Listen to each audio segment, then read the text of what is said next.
Hey guys, I'm Lee Taylor. That's the brand new BMW M4 Competition, and this is a Right Lane review.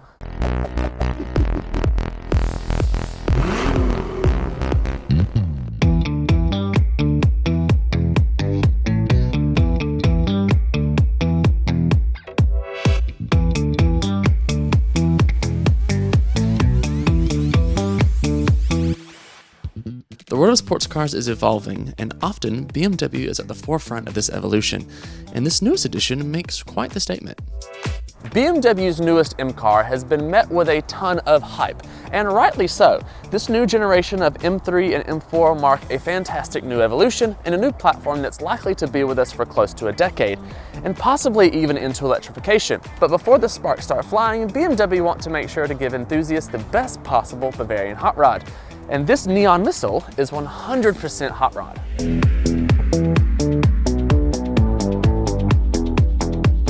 So we know BMW makes fantastic sports cars, particularly in their M Division. I mean, that's the entire point of M, is to create amazing sports cars. And the M4, M3 being the longest standing performance name in the BMW performance game, you know it's going to do three things well.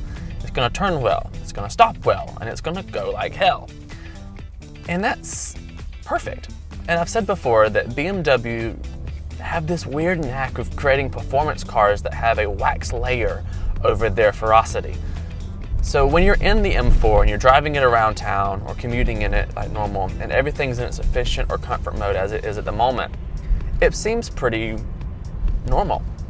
Yes, the ride's a bit busy, even in comfort mode, but that's what happens when you have a car tuned to do what this thing can do. It feels a bit wide, and you sit rather low, and it has all the performance car things. There's red stitching everywhere telling you it's an M car. You're sitting in these obnoxious colored seats. There's no doubt in your mind that you're driving something special. And from like a day-to-day use, you have some really cool features. So you have things like BMW's Driver Assistance Pro package, which is adaptive cruise control, and a rather smart one at that. Lane keep assist, blind spot monitor, surround view cameras, forward collision warning, rear collision warning, cross traffic alert, front and rear, all sorts of great safety tech. And the car feels nice to drive. You have heated seats, advanced park tech, reverse assistant. The car basically park itself, reverse out of a lane. Anything you can possibly think of, the car will do for you. And it's a nice place to be. And that's that wax layer. That's that drivability that you want in a car like this. I mean, as tested, this car is $188,000, just over actually, and that's before on-roads cost. So the M4 Competition starts at about $155,000. So you're probably wondering, how in the world did we go from $155,000 to $188,000? Well, let me tell you. One, we have these beautiful carbon bucket seats, which are absolutely stunning and fantastic to sit in. You would think they'd be a bit harsh, but they're actually lovely and supportive, and they are $7,500. The exterior carbon package, which gives you the carbon fiber front splitter intakes, the rear lip spoiler, and some extra carbon bits throughout the entire car, that's $9,500. Then you get on to the ceramic brakes that are on this car, the carbon ceramic brakes, which are phenomenal, incredibly powerful, fade-free, a little bit useless unless you're going to track or drive the car hard, but that package is $16,500. And then you have the beautiful color that is upon this car called Sao Paulo or Sao Paulo Yellow. I call it Neon Wanker, but I digress. That's $2,000. So all in all, you're getting very expensive when you start optioning the M4 out. But then you think about it, you go, what is this car designed to do? Pop around town and pose? Yes, but no. This car is really designed to do one thing, and that's be a weapon.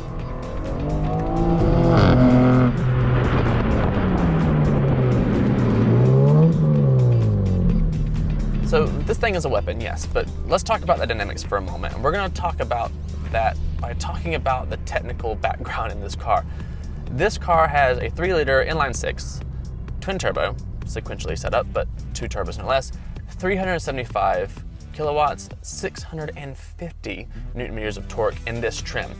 The normal M3, M4 non-competition model makes a little bit less kilowatts and about 100 less Newton meters of torque. But in this competition form, we're looking at the full boil.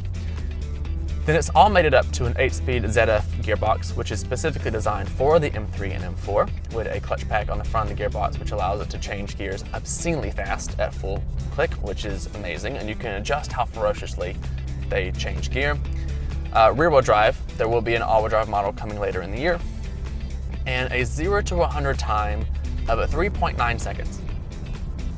And I reckon that's conservative because this thing is relentless off the line, and if you can get to hook up.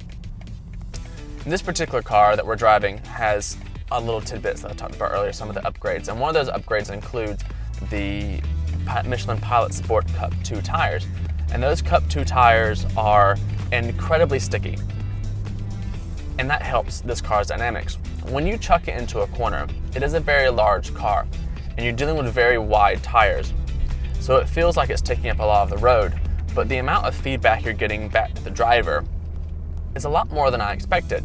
When you get past that wax layer, there's a moment where the car gets up on its toes, and that's where an M car comes alive. In the M2 CS, because there wasn't a wax layer, everywhere you drove it, it was on its toes. It was ready to go. At any given moment, it was going to fight you. In the M4, and I would assume the M3 as well, we'll find out soon enough, that wax layer is a lot more progressive, so the car becomes a bit more user-friendly. It's not likely to kill you. It is likely to play with you, which is what you want in a vehicle like this. And once it's up on its toes, it's very placeable, very easy to maneuver, and very commutative. Everything is coming through your bum. The whole chassis becomes a bit more alive. There's some things in this car that I wish were old school, like I wish modern sports cars had hydraulic steering. I wish it had a manual transmission option in this competition model because I think that would make the car 10 times better. I wish that the brake feel wasn't quite as artificial in a non-sport mode just because of the two settings. But you have to remember that this is a piece of technology, and the only way to go forward and go faster is to make more and more technology that helps you. And again, BMW has infused their performance car with DNA that feels like they know what they're doing. And that someone up top went, this is going to be a good car, and we have to make sure it's a good car. So let's give the enthusiasts what they want.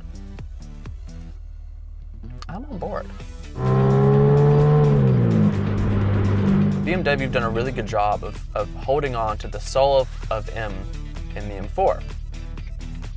I have to admit, I think the M2 CS that we had a few weeks ago is the soul of M. That car is raw, ferocious, and everything that a performance M car should be. But we know that's not going to last much longer. So they've done a good job of putting as much as that they can in this. And I'm okay with that. I'll take it. I'll take the compromise. But BMW, I'd love to have the CS M4 next. When you get that one, let me know. We'll give that one a good go.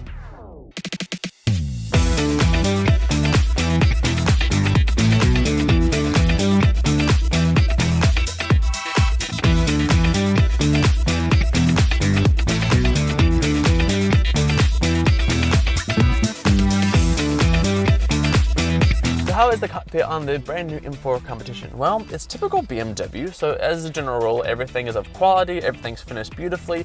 In front of you sits a nice big M Sport steering wheel. I still think it's a bit thick, but it's okay, and a nice carbon finish. Being an M car, you get the M buttons for Mode 1 and Mode 2, which you can preset yourself. This competition model has the carbon fiber flappy paddles on the back, which are nice.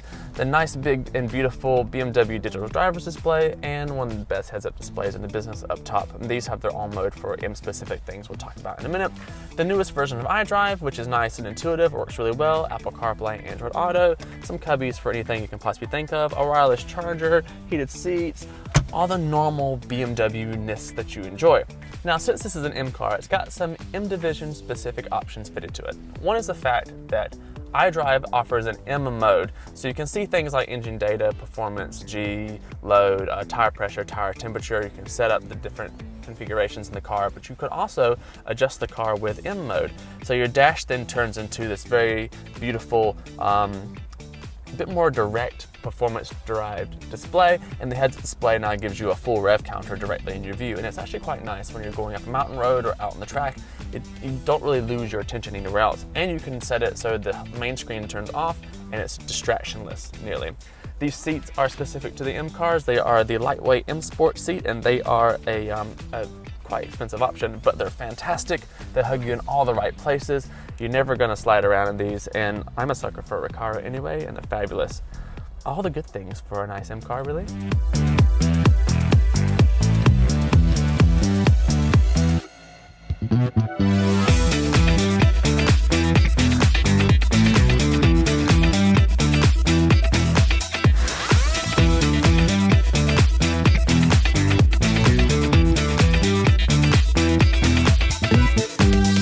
What's the tops, bottoms, and final verdict for the 2021 BMW M4 Competition? Well, on the bottom, I'm really just nitpicking. One's the fact that you can't get a manual transmission in the competition model, which is a little bit of a letdown for me personally. The Sao Paulo yellow, though it's beautiful, gets the wrong kind of glares when you're driving around. The steering wheel is a little bit thick for my liking, again, a personal preference. And at $188,000 as tested on this car, which is fully optioned, it's really expensive. But then again, you kind of get what you pay for. So what's on top for the M4 Competition? Well, in typical BMW fashion, everything is made beautifully and it's a fantastic package. And this M4 has a wonderful duality. With the ZF gearbox and just the sheer amount of power, it can be an amazing mountain road machine, but also it can calm down and be a pretty good commuter day to day. Tons of grip, great steering, even being electric, and the chassis is so progressive, you can really get it to play with you. And it brings on that sort of Bavarian hot rod feel that we love from BMW's M cars. So what's my final verdict on the 2021 BMW M4 Competition? I think this new generation of M3 and M4 is a fantastic starting point for the next phase of the M car story. And I think it's delivering a lot of fantastic goods. If you're willing to fork out the cash and the time to get to know this fantastic chassis, it rewards you with some fantastic time up in the mountains, as well as a duality befitting anyone willing to drive it. So if you want a German hot rod, jump in the hot seat.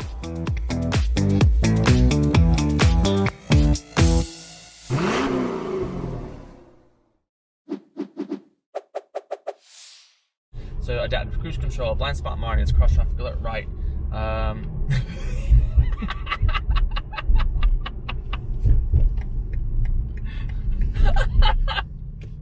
So what happens when your video man points and you're trying to commentate and you just say what he... I'll be great with it.